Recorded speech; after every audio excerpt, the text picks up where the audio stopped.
प्रश्न, यह जगत परमेश्वर से उत्पन्न हुआ है व अन्य से? अब ये प्रश्न शुरू हो रहे हैं। पूर्व पक्षी ने प्रश्न किया, जगत की उत्पत्ति परमेश्वर से हुई या किसी और से? अब किससे हुई, यहाँ कारण का प्रश्न आ गया। जगत की उत्पत्ति का कारण कौन? तो कारण में तो 3 कारण जानते हैं आप, निमित्त कारण, उपादान कारण, साधारण कारण। अब ये प्रश्न तो है गोल गोल कि किससे जगत बना उत्तर में तो है 3 कारणों से बना। तो इसलिए अब समझाएंगे इसको कि किससे जगत बना। उत्तर, निमित्त कारण परमात्मा से उत्पन्न हुआ, परंतु इसका उपादान कारण प्रकृति है। कर दी ना बात स्पष्ट। संसार में कितने सारे लोग ऐसे हैं, करोड़ों की संख्या में, जो ये मानते हैं कि परमात्मा ही जगत का निमित्त कारण है, परमात्मा ही उपादान है, दोनों कारण परमात्मा है, ऐसा मानते हैं। खास तौर से ये अद्वैत वेदांती लोग, क्योंकि उनके यहाँ ब्रह्म के अलावा दूसरी कोई वस्तु है ही नहीं, एक ब्रह्म ही है। तो हमने पूछा ये जगत क्या है? बोले ये ब्रह्म है। तो फिर हमको जगत क्यों दिख रहा है? कहता है ब्रह्म सत्यम जगत मिथ्या। ये भी तो मिथ्या है, तुमको जगत दिख रहा है, ये जगत थोड़ी है, ये तो ब्रह्म है।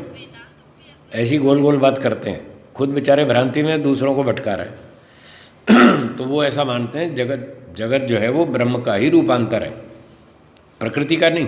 प्रकृति को तो मानते ही नहीं वो। प्रकृति को मानते ही उनका अद्वैत खत्म हो जाएगा।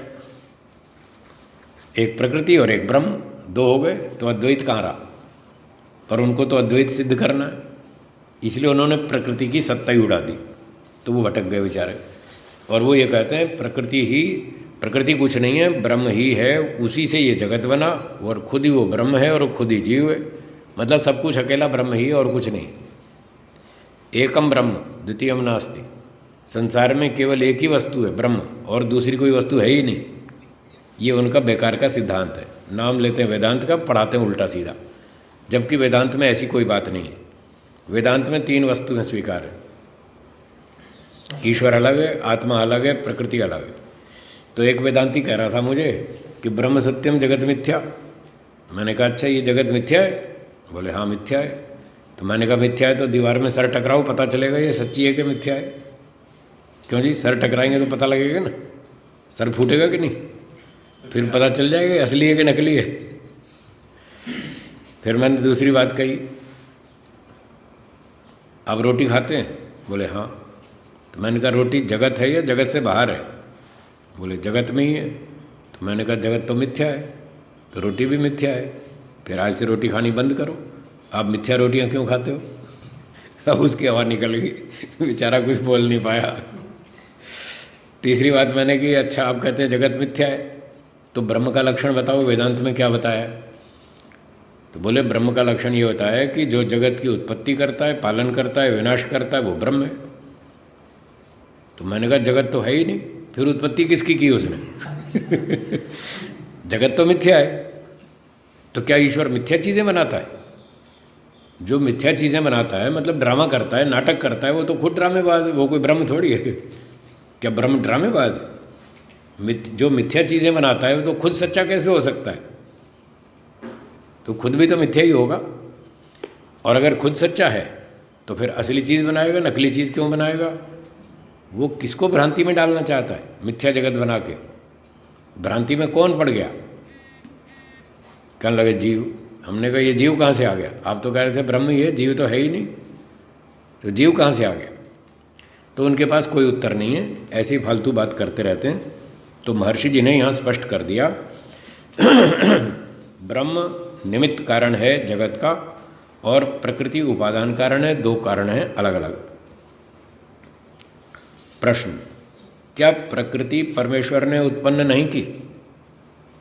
प्रश्न, थोड़ी देर ठहरो, 5 मिनट रुको। प्रश्न है, क्या प्रकृति परमेश्वर ने उत्पन्न नहीं की? उत्तर, नहीं, वह अनादि है। जैसे ईश्वर अनादि है, क्या ईश्वर को किसी ने बनाया? वो कहाँ से आया? अनादि, स्वयं है। जब ईश्वर स्वयं अपनी सत्ता से हो सकता है, जब एक वस्तु हो सकती है तो 2 भी हो सकती है, 3 भी हो सकती है। प्रमाण से जितनी सिद्ध होती है उतनी मान लो। अगर प्रमाण से एक वस्तु सिद्ध होती है तो एक मान लो, दो सिद्ध होती हैं तो दो मान लो, तीन सिद्ध होती हैं तीन मान लो, जितनी होती हैं उतनी मान लो। प्रमाण से बोलो जो कुछ बोलना है। बिना प्रमाण के, बिना तर्क के बोलना पागलपन है। क्या बोला? पागलपन है वो। हम किसी को कहते हैं ये आदमी पागल है, उस किसी को भी कहते हैं ये पागल है। किस बेस पे आप पागल कहते हैं? वो प्रमाण से विरुद्ध बोलता है, उसका दिमाग काम नहीं कर रहा है। निराधार बातें, बिना प्रमाण की, बिना तर्क की फालतू की बातें करता है। जो सारी दुनिया मान रही है उसके विरुद्ध मान रहा है, तो हम कहते हैं तो पागल है, इसको तो बोलना ही नहीं आता। ये सूरज को चांद बताता है, चांद को सूरज बताता है, बताओ पागल नहीं है? जो सूरज को चांद बताए और चांद को सूरज बताए तो आप यही तो कहेंगे तो पागल है, क्योंकि वो प्रमाण के विरुद्ध बोल रहा है। तो अब आप देखो धरती पे कितने पागल हैं जो प्रमाण के विरुद्ध बोलते हैं।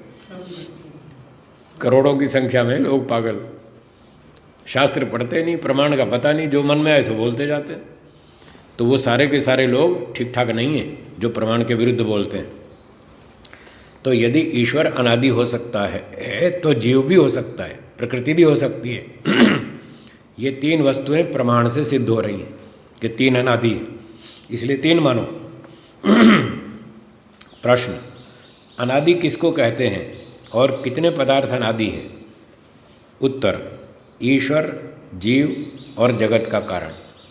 तो कारण प्रकृति है, जगत का कारण प्रकृति। तो ये हो गए तीन पदार्थ हो गए, ईश्वर, जीव और जगत का कारण। ये तीन अनादि हैं। ठीक है जी।